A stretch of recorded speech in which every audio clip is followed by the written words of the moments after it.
I've been developing a series on my YouTube channel aimed at older athletes, folk over the age of 50 or 60 who want to stay fit, healthy and even competitive into older age. In the previous podcast we met Dr. Peter Clarkson, a rock climber who's also a cardiologist in the Scottish Highlands, and he helped me answer questions about how hard us older folk should be training.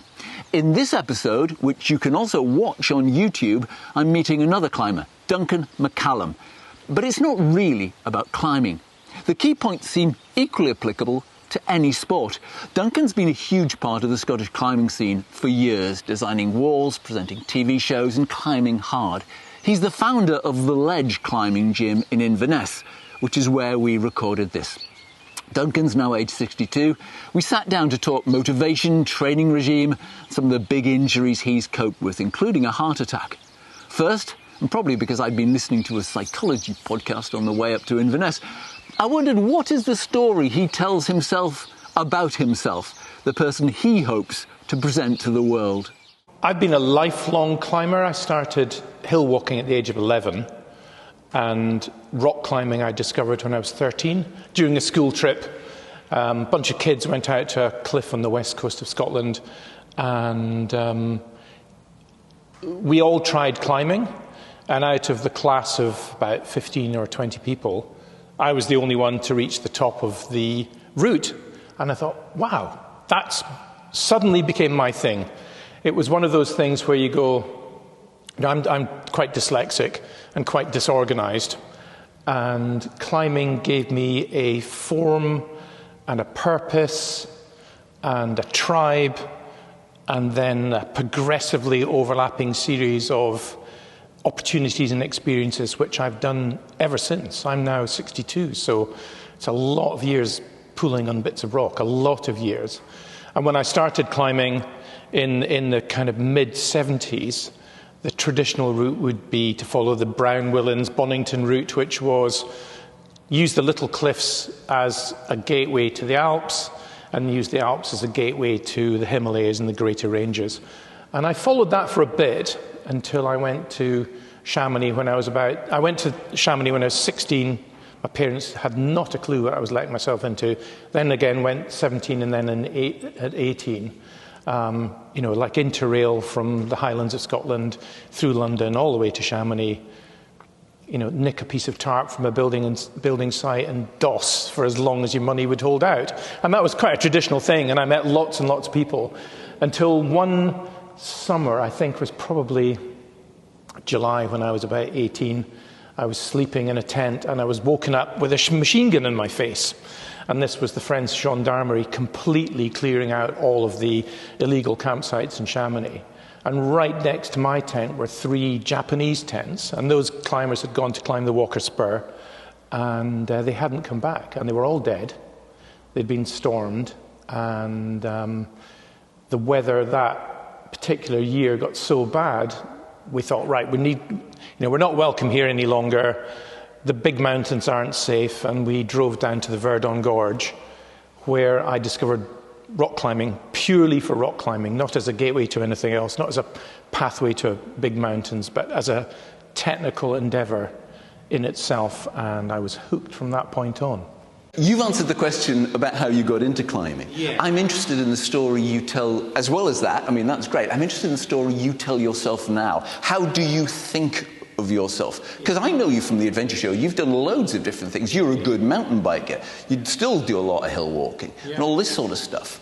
So how do you describe yourself now, age 62, to yourself? I'm a climber who's very lucky to still have his faculties in place to be able to keep going. It's through and through. I'm primarily a rock climber, and when you look at rock climbing, I'm primarily a sport climber, which is potentially more focused on the technicality and the difficulty rather than the mountaineering experience. But I value the mountaineering experience more and more and more and more as absolutely your standards either drift downwards or are static. I think I got into the mountains because I was interested in escaping from boring Highland Sundays where it was Calvinistic and extremely dull, and it gave me freedom.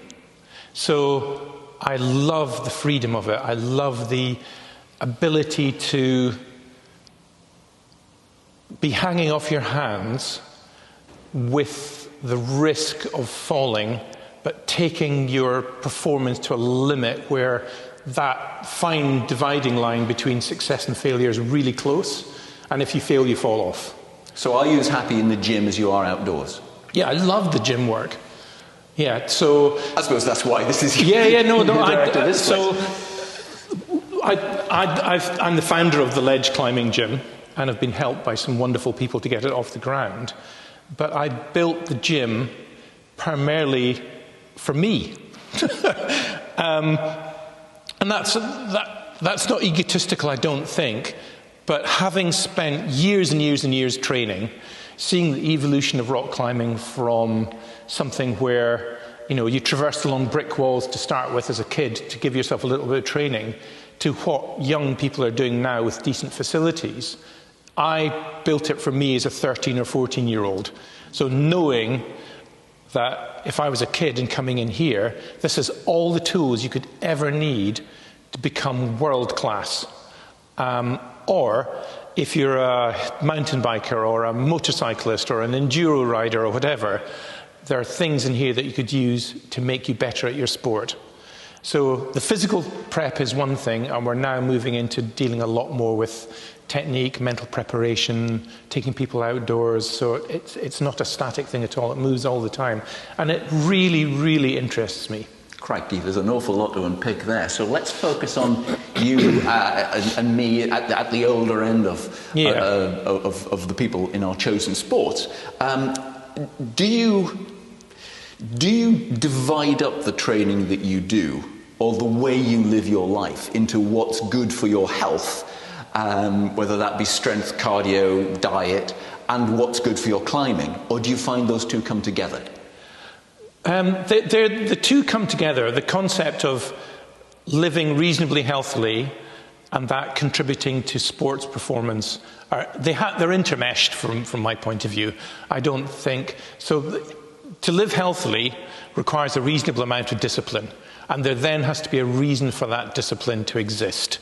Why are you not drinking a lot of wine? Why are you limiting your alcohol consumption to 6 units a week or below? Why do you have abstinence completely from alcohol? Why are you making sure that you buy expensive almonds and walnuts and blueberries and all those things that are healthy? It's quite, if you don't have a reason, I think that's quite difficult to do. And is climbing your reason? Climbing is my reason, yes. So success for me as a young climber was absolutely grade, climb the hardest I possibly could at the time. And when I was climbing 8B was hard. Now it's not hard. But when I did my 8Bs, that was not quite cutting edge, but really close. Now I look at, there's a guy who comes into the gym, he's 81 years old, and he's still climbing 6B French and E1, and he took part in a competition last weekend. That, to me, now as an older person, that's success. And that's aspiration, actually. It is aspiration. He's in the gym, he still trains with people, he interacts with kids who are in their 20s, he's really well supported. It's magnificent to see. And he's very motivated to keep going, given where he is and his level. It's fantastic. If you see him here today, please introduce him. Yeah. But we were saying earlier that the competition, in a way, has changed, that it's not quite so much against other people, it becomes more against yourself. Just explore that whole thought for me. When I say competition in climbing, to climb well is difficult. And you need to motivate yourself somehow to put in the hours, put in the effort, to rest properly. You know, the desire to climb is so strong. You really want to be doing it all the time, but you don't recover unless you rest. So there's a competition in that as well. Especially not with age. Yeah, no, absolutely. You need to take big, long periods when you're developing stimulus for things to change.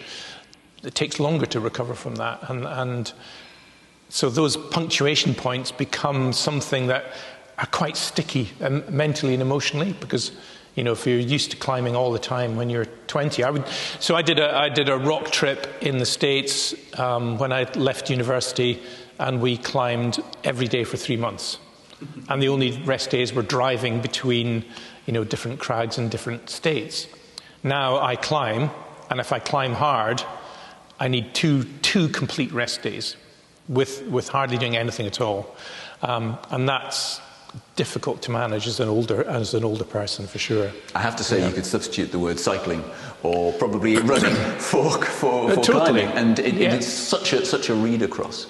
But in those rest periods, then what you have to have is, well, you know, am I going to go out and eat a big meal? And then if I eat a big meal and drink a lot of wine, or I'm not active, I'm constantly thinking about how that might affect my next rare opportunity to train really, really hard. So there's always a focus on monitoring, and you've talked about this as well, how you scan your body, find out what's going on. You're aware very much of tweaks and niggles, and how do I manage that, and how do I train but without aggravating something. That's a lot of knowledge. It's a lot of knowledge, and some of it's hard won. It is something you almost have to become a little mini expert in yourself, don't you? You have to be constantly vigilant, and, but not in a monkish way. I mean, I would hate to be the same of, you know, you can't go out to see your friends. No, not at all. So a big punctuation point for me. So I climbed really, really hard for a lot of years, and then had an accident in an indoor climbing wall where I really badly broke my arm and had a compound fracture of my spine. And that took me from climbing 8A plus to nothing.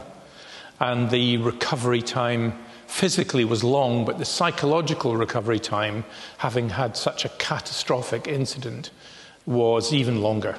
And you know, I think trauma in sport or trauma in life is often the sort of thing that is most difficult to get over. You can prepare yourself physically, but actually learning to commit and trust somebody again, not to let go that rope, which is what happened to me, takes a long time. It takes a really long time. So tell me about that more recent incident that, I suppose, you know, did it change your life? Yeah, it really changed my life. What happened? I was doing multiple stamina laps on the climbing wall, and we were testing thin ropes. Thin ropes are now completely common, but in the mid-80s, the end of the 80s, they weren't at all common. In a Belay device that probably wasn't appropriate. We were in a really friendly indoor climbing environment where I was quite well known, my partner was quite well known, and you know, you're kind of surfing on that edge of young person's ego and performing well, and everybody looks at you and so on. That's, you know, that's part of being young and reasonably successful, I think. And then suddenly, it all went from hero to absolutely broken. I mean, really broken. And it makes you reframe why you do things. What happened? I still haven't. So I fell off I was climbing an indoor wall, and I pulled up in a hold, and it moved slightly. And I let go, and the rope was above me, but my belayer was talking to somebody, and as I hit the rope, it accelerated so fast through her hands, she let go. And I decked out on a concrete floor from 12 meters. So it was very difficult, yeah. Wow. And I had a climbing mate who was a paramedic, and she held my head, made sure I didn't look at myself because I was in a weird shape.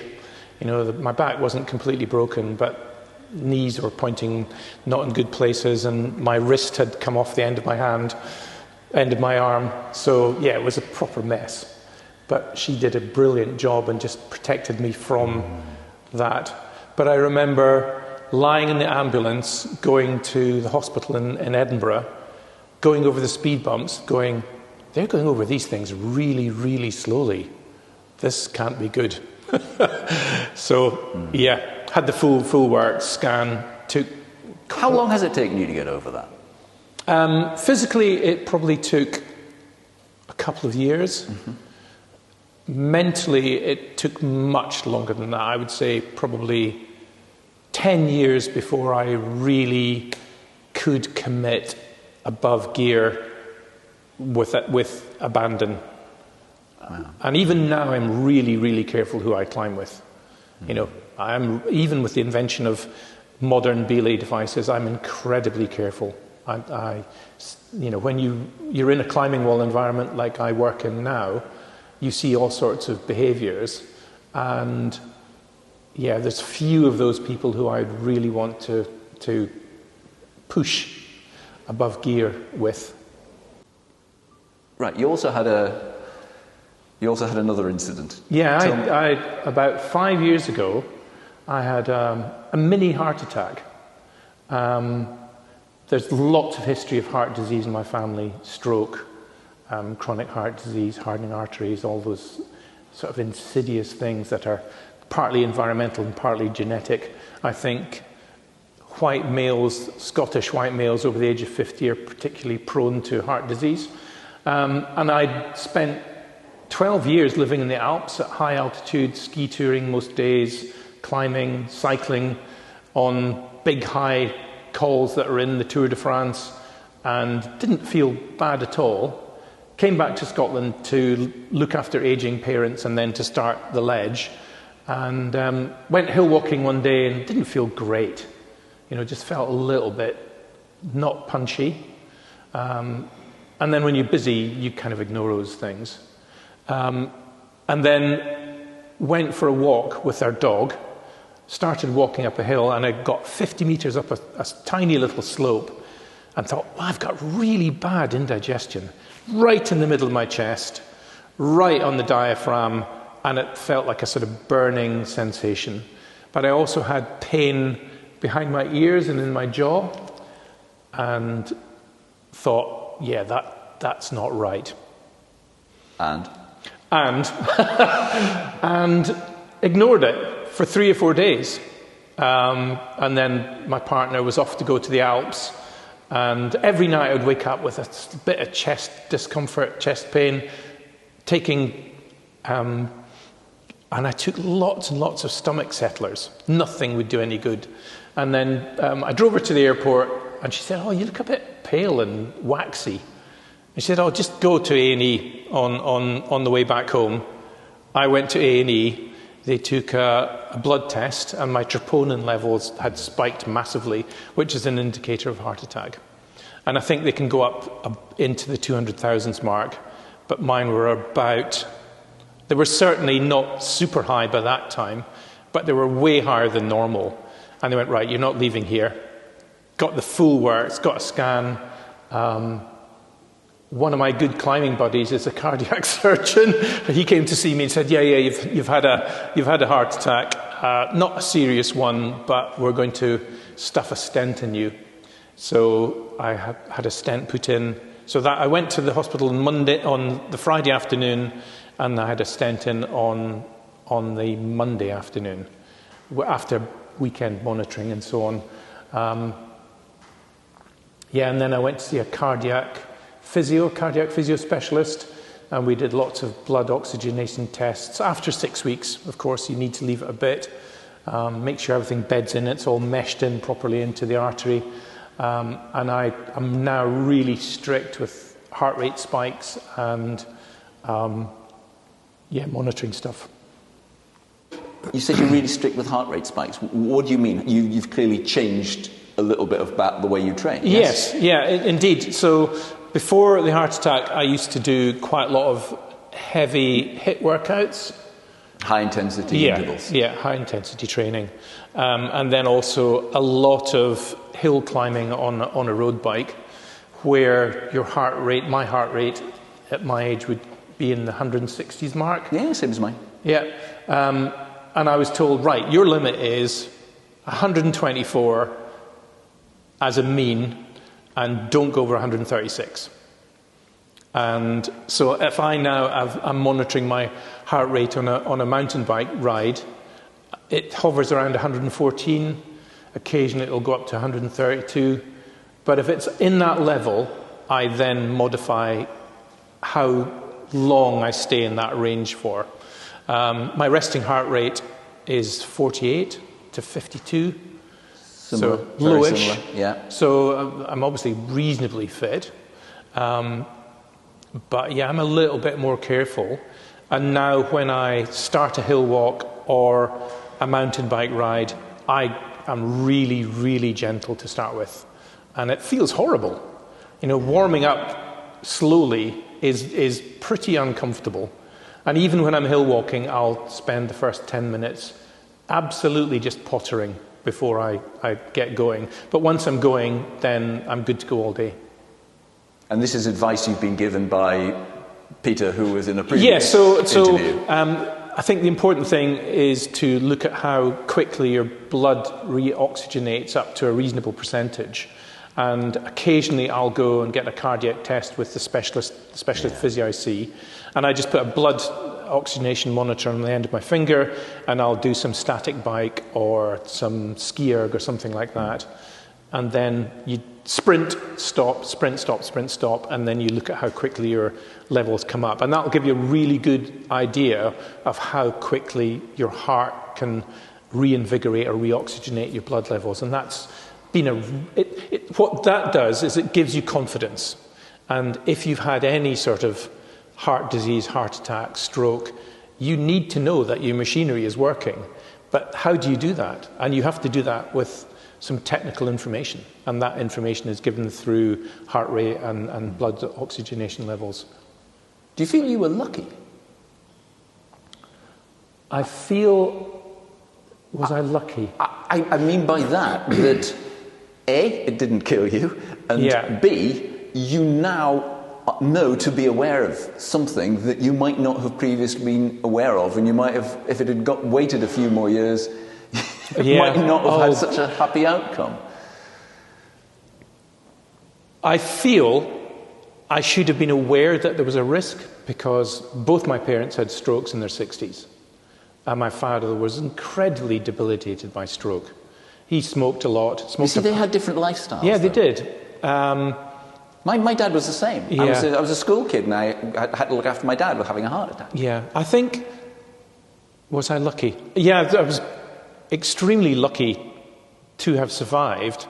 I'm also extremely lucky now that I have some knowledge that allows me to protect myself given the best of my abilities. There is no guarantee at all. You know, I could go for a cup of coffee and drop dead, or I could walk up a hill and drop dead. There's no guarantees, but what you do need to do is enjoy the life that you've got.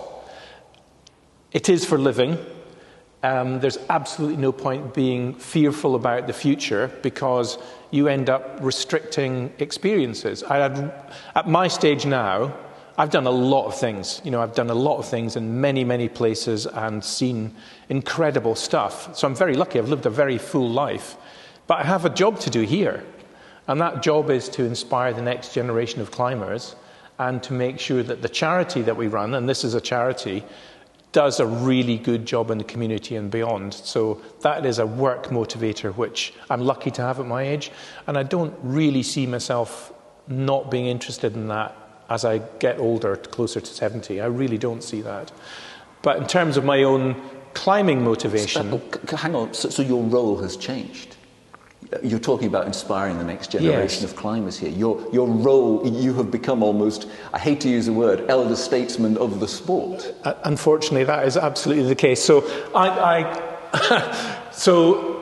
I spend a lot of time climbing with people in their 20s and 30s. I mean, that's brilliant for you. Definitely the old bugger at the side of the crag.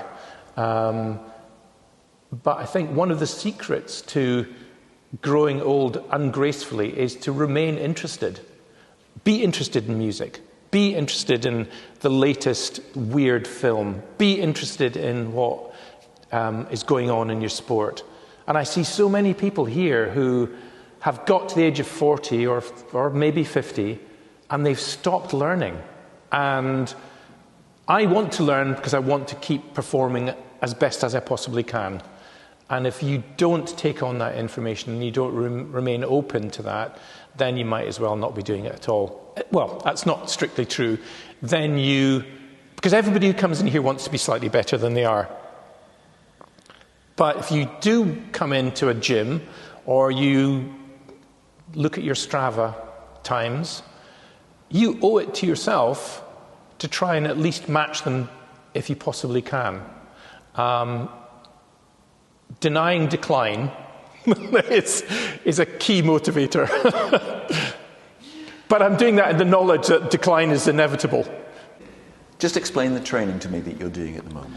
So before I moved back to Inverness from the Alps, I spent most of my time snowboarding and ski touring, and then doing long, easier mountaineering routes on limestone, so like 17 pitch peaks at sort of 5+, 6A. Came back here and thought, wow, if I'm going to be a figurehead of a climbing gym, I better walk the walk as well. I can talk the talk, that's no problem at all, but walking the walk was also something I thought was very important. So before this place was open, there was an old climbing wall in Inverness that existed for ages. And in there, I met a coach called Pete Langland. And Pete's sons are both ex-GB squad. One of them is still competing at a really high level. One of them is world class. And Pete's a GB coach, and he's been doing a master's and a PhD in performance coaching. And I thought, well, it's been such a long time since I had structure to my training. I thought, right, first time in my life, I'm not the elite. There are other people who know way, way more than I do. I'm going to ask somebody for some structure and help. And in a year, I went from climbing 5+, which is basic entry level, to climbing 7B+, which is not expert, but it's good. And you felt you've achieved something? Yeah, I set myself a goal, and my goal was to on-site 7A again, then on-site 7A+, but then climb 7B+ within a particular amount of time. So what did coaching bring you in that? It helped frame the effort in the gym. There are many, many new types of exercise that I've adopted now that we touched on in the 80s and early 90s. I'm of that generation where climbing became professional and training became structured, but there wasn't much research on the evidence of some of the training practices. Some of them instinctively were correct. You know, you'd climb at the weekend on routes and you'd be route fit, but then because you couldn't get out to the mountains, you'd go bouldering during the week, which is your power. And if you look now at structured training, especially for me as an older athlete, I almost entirely focus on strength and power endurance and not stamina or endurance as you would describe it, because the hard things to get when you're over 50 and retain: muscle density, bone density, speed of movement. You lose speed really, really quickly, but also strength. So I'm going to be going on a trip in a couple of months' time, and my phase of training now is on that cusp of pure strength training and moving into power endurance training and speeding up. Very interesting, because that's kind of almost what you do in cycling. You do your long base and then you start to introduce hill reps and speed work as you're getting nearer where your goal is. So tell me some of the things you would do. So I use a thing called a campus board for speed work, and essentially what you're doing is you are jumping. You jump with your feet, and then as you're in the air, you catch a hold and latch it. So it is all about coordination and what you call contact strength. So the idea is that you're going from 0% weight on your hands to 100% in 3 seconds or a millisecond.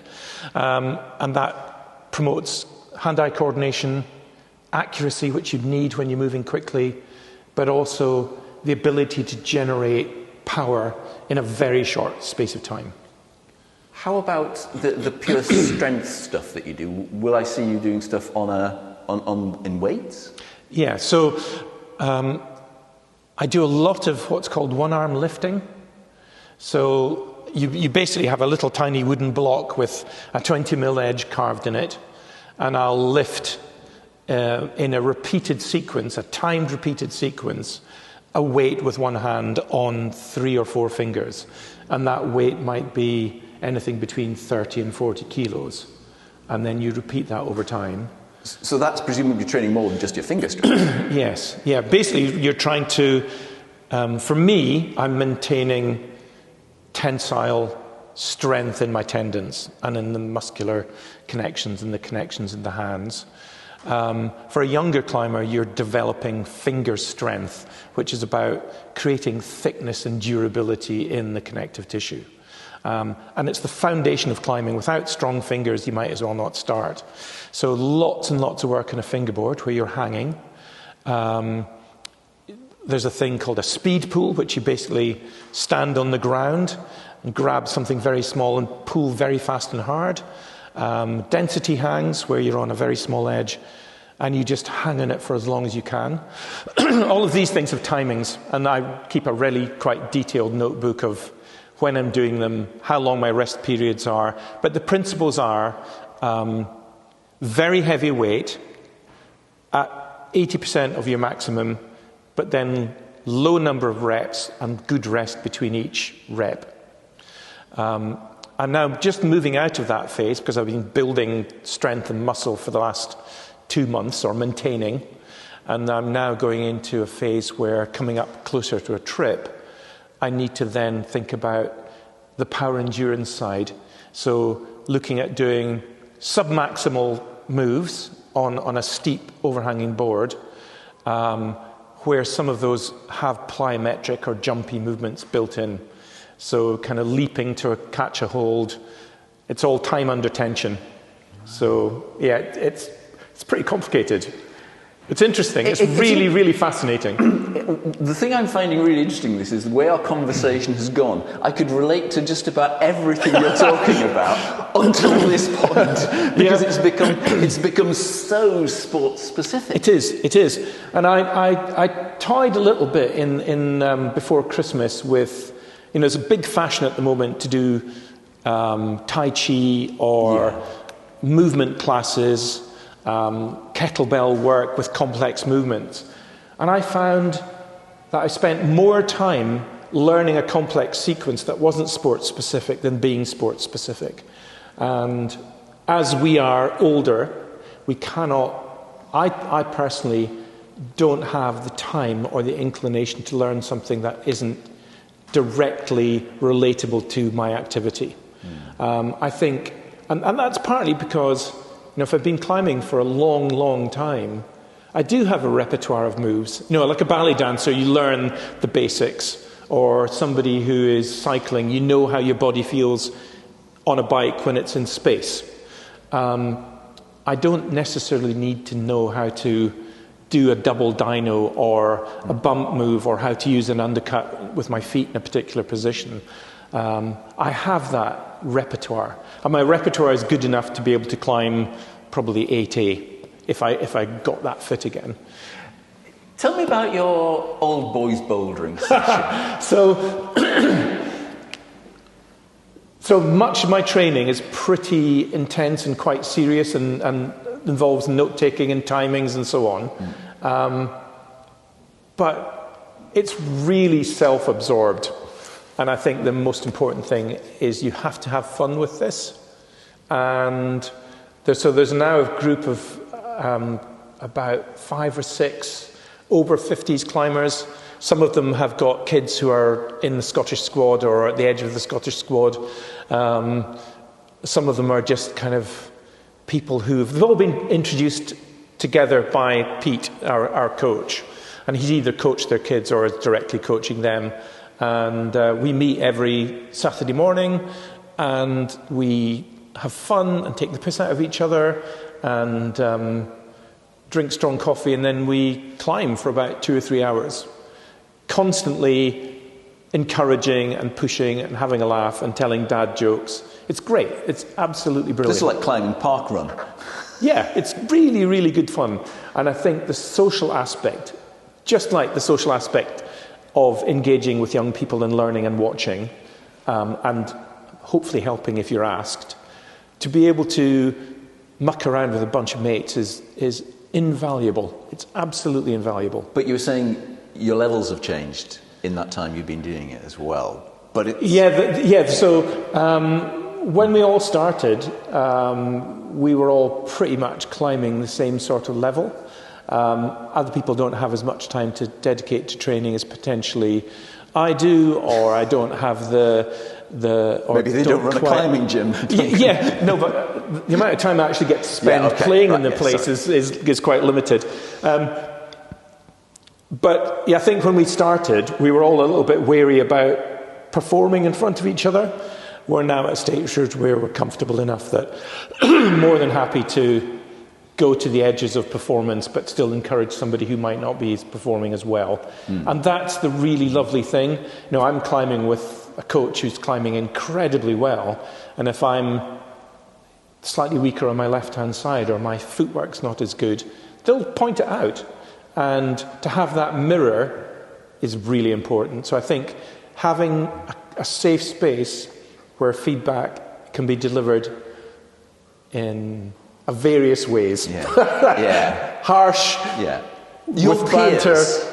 It's good. It's really good. And climbing's very, very technical. And I can watch somebody do a set of movements and go, right, if they're climbing too front on or they're not using their feet well enough. But to work with somebody who can go, well, actually, you're not engaging your pinky through your tricep. You're going, wow, how do you see that? So that's invaluable. And it's fun. It's really a lot of fun. Where are you going on your big trip? Going to Alicante.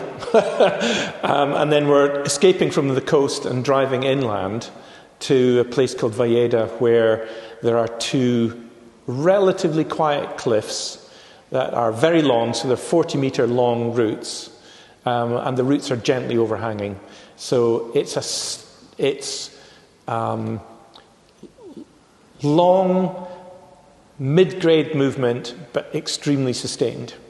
Wow. So, yeah. And how long will you be there for? This trip is 10 or 12 days. And do you have got the routes all worked out, where you're going to go, what you're going to do? Or I used to do that. that. Like that. I used to go, I'm going to do that route. And then you would even train specifically for that climb. This trip for me is a setup for the spring and summer in Scotland. I've got lots of targets in Scotland. So this is, I want to go out there and I know I would love to on-site 7A, maybe 7A plus if I'm lucky. And if I've got time, maybe fiddle in something that's slightly harder. But this is a setup trip for the Scottish summer.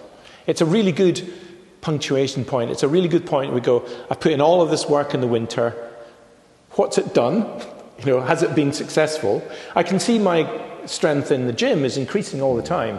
When I started the one-arm lifting, for instance, my 80% was about 32 kilos. It's now up to 40, and that's in the space of 5 weeks. So of that specific exercise. So the gains are fast. So that would suggest to me there's still potential in the body somewhere. It's not as though I'm at absolutely peak performance now and all I'm trying to do is maintain a high. I'm working up to a high incrementally. And you seem very happy. You seem very happy with your lot. I've seen you in different, just very snapshots when we've been working together. We don't know each other that well. But you do seem very happy, and I'm wondering if it's because you've got this as a foundation, this place we're in, but also you seem to have a direction. You seem to have a really clear direction in what you're doing.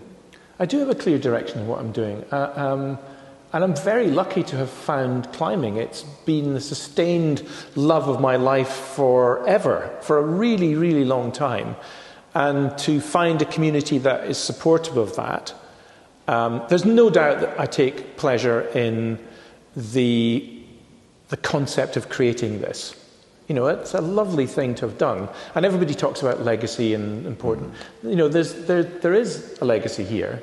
I started off with a big centre in Edinburgh, And that was a very difficult gestation. What did you do with that? I know you designed it, but... Yeah, I designed the climbing walls in the Edinburgh Ratha. International Climbing Arena, and then raised all the money for that. And I did a very similar role here, but I've now got a team here, or, I'm not the boss, we're all kind of even Stevens at the top, with lots of different skills. We've got people who are brilliant at HR, brilliant at organisation, with years of experience planning and structure. I don't have that at all. I'm sort of all over the shop with all of that. Got a very committed person on finance. And this was an expensive project. This was 8 years of work, 8 years of very, very difficult times where we lost 3 different buildings. We had national governing bodies saying it'll never happen. We had national governing bodies then being incredibly supportive. It's been a bit of a roller coaster. And now, 9 months into this being open, the public love it. We're doing lots of good work in the community with the charitable side. And that's the side I want to see grow. The climbing side is great, and I need to keep feeding that, and we need to keep upgrading the building so it remains fresh. But where we're just starting is with the charity and the charitable side, encouraging people who could be introduced to something that would animate the rest of their life. That is a huge motivator. It's really exciting. And it makes a big difference. It's hard, yeah. I think people get really comfortable in their old age with the training. They'll do something, they'll go, it's all very comfortable, blah, blah, blah, blah. But then they forget how to struggle. And if you want to perform, it's a struggle. So you need to be able to get to a point where you're at your limit, where you suddenly go from, this is my 80%, to do the next move, I need to commit at peak. And it's very easy not to go there because it hurts and it exposes you to failure. And also, it can be really, really, really scary. So I think, for me in particular, I need to train at a level where I can remind myself when I'm on the cliff in a difficult position that if I'm pulling in something that's 3 millimeters wide, I've done that in the gym, it's repeatable here under pressure. And I think it's very easy when you're older to not go to that level. So when I was in my 20s, I climbed with a guy called Kenny Spence, and we used to call him the Oldian. And Kenny was 45 or so, and he was the oldest climber we'd ever seen. Most of his generation had all died on the Eiger or in Annapurna or whatever. There were very few older climbers. But Kenny said the difference between me and that young guy who's training, who's twice as strong as I am, I know how to fight and I want it. I want to succeed. So keeping that fire burning is something that also I do when I'm training. Hopefully that will help to motivate you to keep your fire burning, regardless of your preferred sports. Now, thanks to Duncan McCallum, thanks to everyone at the Ledge Climbing Gym for allowing me to film. The video I made with that interview is now live on YouTube if you want to see how I used it to construct a little film. If you've enjoyed it, perhaps you'll consider buying me a virtual coffee. It's just a small payment and it goes towards the hosting costs for all these episodes. There is a link in the show notes and at alwaysanother adventure.com. I am Simon Willis, and thank you for listening. Bye.